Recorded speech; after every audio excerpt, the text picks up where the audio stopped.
Thanks for tuning in to the Long Island Local Podcast, recorded here at Audio Workstations in Bohemia, New York. We are interviewing local business owners, entrepreneurs, trying to provide you with the best information on all types of products and services available right here on Long Island. I'm your host, Matt, and let's jump right into the conversation. Welcome to the Long Island Local Podcast, recorded here at Audio Workstations, and we are interested in talking to local business owners and entrepreneurs here on Long Island specifically. And so today we are welcoming Michelle of Michelle Shops. Michelle, thank you so much for being here. Thank you. You can find Michelle's website at shop.dumpling.us/Michelle26. That's 2 L's in Michelle. I just wanted to let everybody know where they can find you online. And now I'd like to ask you about your business. So if that's all right, let's get started. Well, I started working gig apps like DoorDash, Grubhub, and Uber Eats, and I was delivering prepared food. Mm-hmm. So during the past 4 years, Uber Eats started sending me offers to do shop and delivery. And I was like, wow, I like that so much better. That's a lot more interesting, challenging. And I realized the service is becoming more in demand, more mainstream.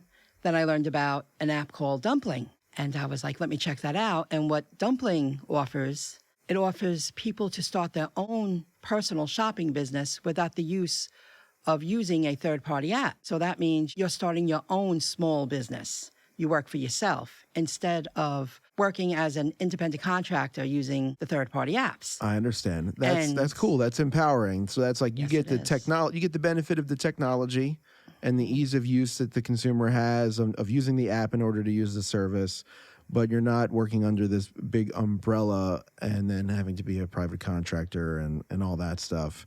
It's just going into business for yourself with the technology on your side. Yes, exactly. Okay, that's cool. I wanted to make sure I was understanding that correctly. And so what year did you start? You started this in 2020 or 2021? The Dumpling, I started using the app in October 2021. Okay. I've been doing the third-party apps. I started in 2017. Right. So I have a lot of experience, and I've watched them roll out this new service of shop and deliver because it is becoming more in demand. People want the service. Yeah, the grocery store for some people is a scarier place than it used to be. And, there are definitely times when I sit at home and am feeling too lazy to go to the grocery store. And I think that there's power in that service right there that you're providing. Yeah, a lot of people don't like to shop. Yeah. Or, what happens to me often is I'll go into the grocery store with specific things in mind. I'll forget those things and I'll buy other things that are more expensive than I wanted. And then I'm mad at myself when I leave. And so I feel like if I were to use a service like yours, it would contain my grocery store problems and keep me on task to the things that I actually needed and stay on budget. So I'm just thinking out loud here that I might actually start using this because I'm notorious for spending more money than I want to at the grocery store. And it's time consuming when you're busy. You want to run your business or you have a busy lifestyle. Yes. Something you can do while you're finally relaxed in front of the TV at night. And you go, let me turn on the app for 10 minutes and place an order and let me see who's available tomorrow to shop and deliver my goods. Yeah. It's very convenient. That's cool. I used to rely on the 24-hour grocery store thing, and there's less and less of them, specifically on Long Island. I used to be a big Pathmark shopper because at past 11:30 at night, It was the only place you could get groceries.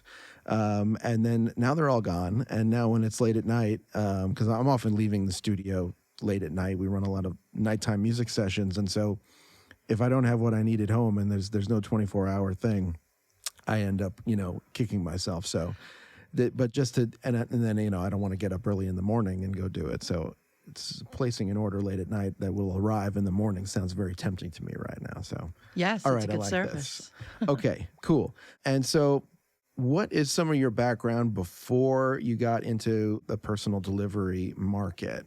Where did you come from before that? And then why did you transition to that? For the past 4 decades, I started very young. I started working in the restaurant business. Okay. And I worked in the restaurant business, privately owned local places for at least 25 years. Okay, so you know food service really well. Yes. And then that led me to setting up displays to give out samples of products. I did that for like 3 to 4 years, which led me to working at a food store. And the older I got, the harder the job got because it's a very manual labor, long hours Right. kind of industry. But again, I was giving great customer service and serving prepared food and preparing food for people to pick up for convenience. Right. And then I started working a second job, which led me to working DoorDash, Grubhub, and Uber Eats. And I started that in 2017. And then I left the food store because I ended up becoming an independent contractor, Right. which led me now to learn about Dumpling. And the moment I heard about Dumpling, I knew right then and there that I knew I wanted to start a shopping business of my own, set my own hours, provide a service that's needed, give quality service, and without the middleman. Yeah. You know, build a relationship with your customers and build a small business. Yeah, directly. Yeah. I like that. Very cool. So now I understand a little bit better the evolution and how we go from food on the restaurant side to food on the delivery side to, you know, delivering in general and the whole grocery store experience of late. I'm going to ask this question, but I feel like I already know because I feel like the food delivery space was one of the strongest areas to work during the pandemic. Am I wrong about that, or is my sense correct? It got busier. However, they needed more drivers out in the field because it took too long for the places to prepare the food because they were limited of how many hours they could be open. They were forced to keep their doors closed. All the new rules and regulations because of the pandemic, Right. which slowed down. And so there was more. Is there more competition as far as new drivers on the market as well? Oh, there's a lot of. It definitely Yeah. became more saturated because there's an opportunity to earn extra income in your spare time. Yeah. And even especially before the pandemic, it was 24/7. Uber Eats was booming in this market. I watched it. I was one of the first drivers for Uber Eats to work in the Long Island area, Nassau County. Right. And I did incredible the first year, and then they slashed their prices. Oof. Big time. Yeah. Because they saturated it. People are desperate. They're doing deliveries for very little money. Okay, so even though many more people were ordering in and using these services, you have more people signing up to work for them. You have more demand being put on the restaurants. And since post-pandemic, the restaurants, the small town business owner, they find it very hard to find help. So that slows down the process too. Right. You know. Yeah, the physical manpower in the restaurants is reduced, but they're still getting the orders, and so you have lots of people trying to deliver food, but the capacity to produce the food is reduced. Oh yeah. Okay. Significantly. Yeah, and I'd imagine that the higher quality like local restaurants too, are dealing with competition from, fast food and cheaper food and things like that. Okay, that makes sense to me. What would you say currently is one of the biggest challenges for the shopping business specifically that you're focused on? Getting the word out that I'm up for hire. I'm very familiar with the industry. I'm good at the shopping. I'm good at customer service. I get the delivery done. But what my challenge was getting the word out that I'm up for hire in a targeted area, central Nassau County. Okay. That's why LongIsland.com, Great. starting Monday, paying for 1 year of advertising to target a specific area in Nassau County. Gotcha. I have a list of 30 towns, villages, cities, whatever they're considered. And I want to get the word out that I'm up for hire. Yeah. Because if people don't know that I will provide the service of shopping and delivery, no one's ever going to go visit my URL Of course. to hire me. And they're not going to learn about the Dumpling app. Yeah. Getting the word out, one of the biggest challenges. So we're happy to help in whatever way we can with that. And shout out to longisland.com and your Dumpling URL, which we mentioned and we'll mention again, /Michelle26. That's right, with two L's. With two L's.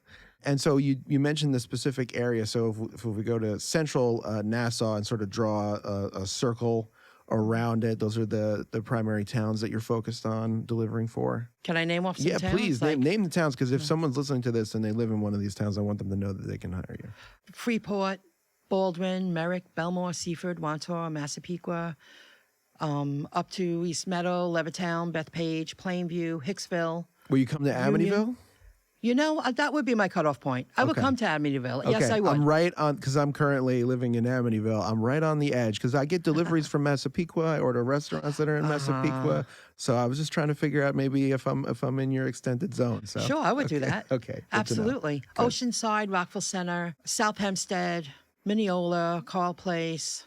And I would even drive to Long Beach, Lido Beach, and Point Lookout because I'm very familiar with that area. I live in Freeport. Yep. So that's not that, it's out of the way for some people, but it's not really out of the way for me Yep. because I jump right on the Meadowbrook, takes me on the loop, I'm right there. Gotcha. And I know the stores that are there. Yes. I'm familiar with that area as well. I had some family that used to live in that area. It's very beautiful. Yes, and it is. It can seem out of the way, especially if you're coming from Suffolk County out here. It seems like it's out of the way, Yep. but it's worth going and visiting. What is your favorite part of doing what you're doing with the delivery service? Shopping to earn income. Yeah. Because I do enjoy it. I like the atmosphere of walking into a big store if I'm going to supply a service. Right. For myself, I'm really quick. However, to shop to earn income and get exercise at the same time, Yeah. that's something that I took into consideration. Sitting down as a delivery driver, you're in the car, you sit down a lot. Yeah. So you get less manual labor, right? Because you have the time in the car. It's not like being in a restaurant, walking back and forth between tables all the time. You have your nice walking time in the store, and then it's over, and then you can relax for a little while. And at your own pace. And at your own pace. Yeah, there's no one yelling at you to do it faster. Yeah. That's appealing. And I see what you mean.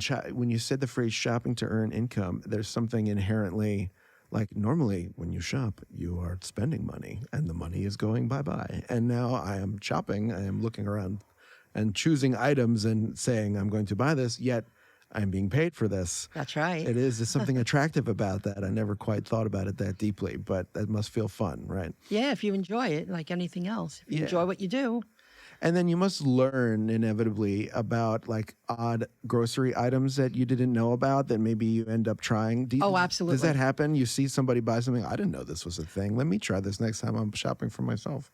Yep. Well, when I deliver food, I've become a customer to at least half the places. Yeah, well, and they that's know great. me by name, and they know that I'm a customer, and they also know that I'm their food delivery driver. Right. And you know what? That brings up a thought about just general networking, right? So like as you're out there and you're finding that all these different people like these different restaurants and these different places to get their groceries, you can meet the managers and the owners and just get to know everyone that's out there doing business locally. And Yep. so there's sort of an inherent networking thing there. That's really cool. Cross promotion. Yeah. Word of mouth. Hey, we know all about it. Yeah. That's very cool. Okay. I understand. I'm understanding more and more about how appealing this is. We asked you what your favorite part was, and this is a similar question. Is there a thing that you love most about the job? I could start my own small business and work for myself, create my own hours to support myself. It's like a business owner creating jobs for people who need jobs. I'm going to start my own business, my own hours, build relationships with repeat customers, clients, Yeah. to give quality service. No, I like that because it's this, you have your favorite thing about the actual activity of the job, and then you have what you love about what the job kind of represents and does for you as an individual and what it can offer people.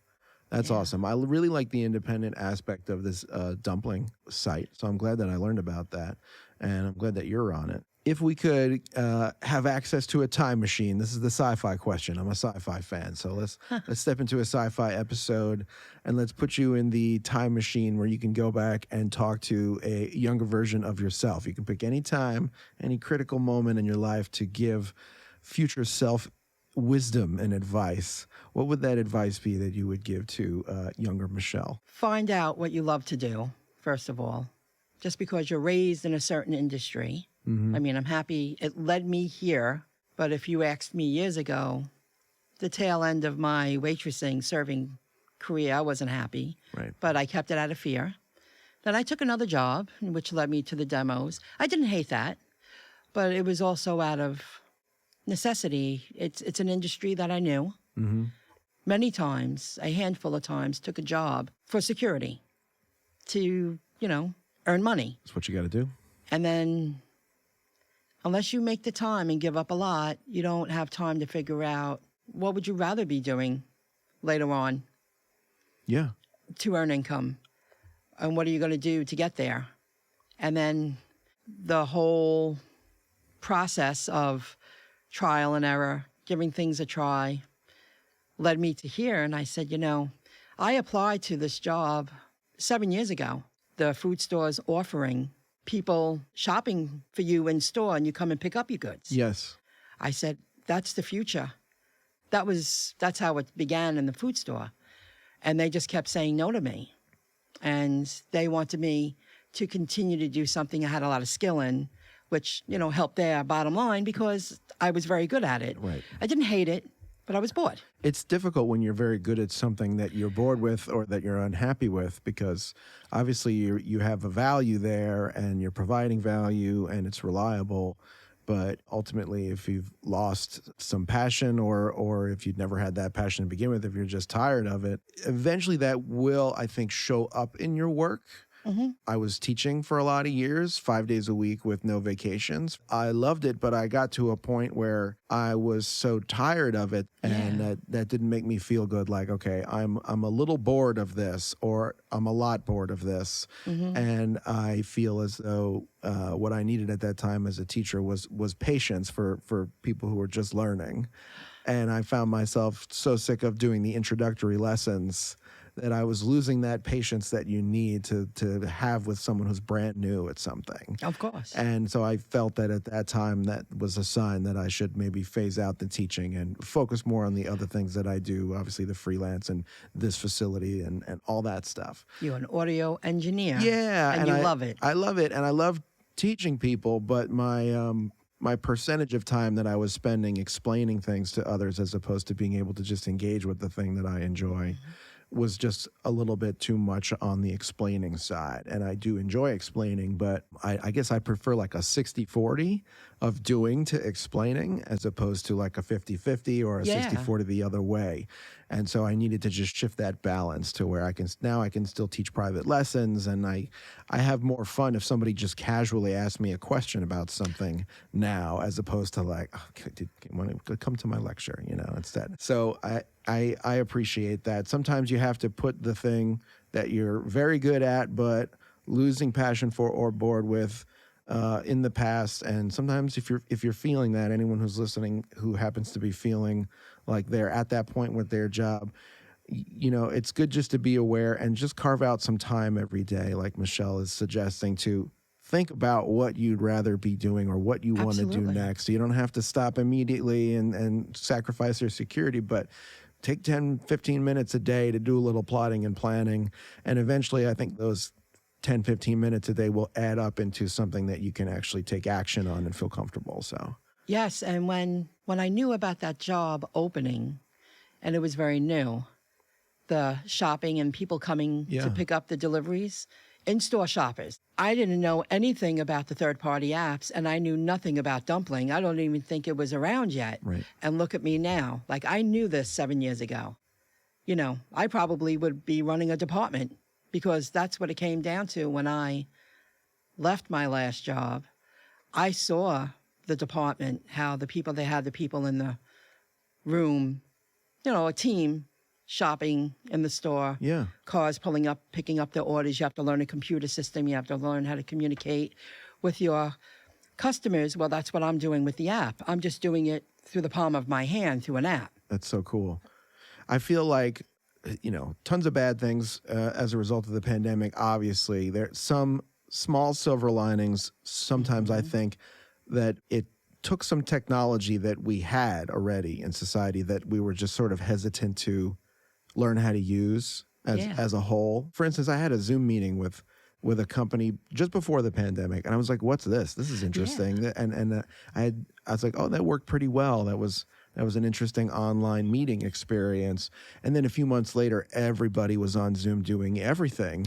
And it was like, okay, well, this technology was here, just like the technology to order groceries and have somebody shop at the store. All that stuff was existing, but we weren't sort of forced to utilize it. And then we were sort of forced to utilize it. And now I think we are hopefully emerging into a space where now you have the option of, okay, I can do things the more old school, traditional way. I can walk everywhere, do everything myself. Or I have this option of this convenience factor of, if I am tired and I don't want to do my grocery shopping, I can just do stuff on the phone. And that whole, that thing that Amazon nails where you're lazy and you don't want to go out and get a thing and then it shows up at your door in a few days, bringing that to the level of smaller businesses to like be able to harness that, the instant gratification factor that something like the phone app can provide with what you're doing, and having it be that you're connecting with an individual who's running their own business as opposed to a giant corporation who you don't feel any sympathy for. I like that. I've witnessed a lot of third-party gig workers, even with just the prepared food delivery. They're just in it. They get angry at the restaurants. They're very inappropriate. It's like, well, there's a help wanted sign up. You could go behind the line and do it yourself. You don't want to. Yes. The attitude, they just want to see how many they can turn over because it's all about, the bottom line. Forgetting about the networking and the people you meet along the way. That's right. Yeah. You got to keep in mind that any person that you're rude to in a casual day-to-day or business interaction is someone that you could be maybe networking with and having a positive sort of local outreach moment with.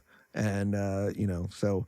You don't know who's delivering your food, like what kind of car they're driving. Yeah. Just because you drive an older model, you should keep it clean. Yes. And you'd be amazed how, I say at least 40% of them, you go, if I saw somebody pull up and deliver my food in that car, I wouldn't want to eat it. Yeah, exactly. Yes. You're not even using a bag. You don't care if you keep the food hot. You don't care if you keep it cold in the summer. Or stealing a fry. Don't steal a fry. Oh, and that has, because I follow the industry and I watch many YouTube channels. They have a lot of stories to share and they have it on video. Wow. And it's amazing how many people think that that's acceptable. Yes. And an inappropriate amount of vanilla air freshener is not a replacement for a clean car. I'm just saying, one time me and JJ were in an Uber going to the airport on our way to Nashville, and the amount of fake vanilla in the air was nauseating to me because I have sensitive stomach, but it just made me think of that. It just wasn't just clean. They were overpowering with scent. I felt like I was inhaling artificial vanilla as opposed to air, and that was a problem for me. But I got over it. We got to Nashville anyway. So I don't remember the Uber driver's name, so I won't call him out for his extra vanilla. But I like the idea of keeping a clean car, especially when you're delivering food, especially. Of course. So, Michelle, thank you so much for letting me pick your brain about all the specifics of your business. I may avail myself of your services personally if you can get to that outer edge of your ring in Amityville, because I am a lazy shopper. And like I said, I do go over budget a lot. I'd like to stay on task more often. If anyone would like to access Michelle Shop's services, please visit the website. It's going to be shop.dumpling.us/Michelle26. And that's Michelle with 2 L's. Michelle, thank you so much for being here today. We really appreciate it. Thank you. Thank you very much. Awesome. Thanks everyone for tuning in to the Long Island Local Podcast. If you're interested in studio membership programs for music production or content creation, please visit audioworkstationsinc.com. And please check out our guest of today's podcast. We enjoy having on all local entrepreneurs. If you'd like to be considered for a featured interview on our podcast, please contact Long Island Local Podcast at gmail.com.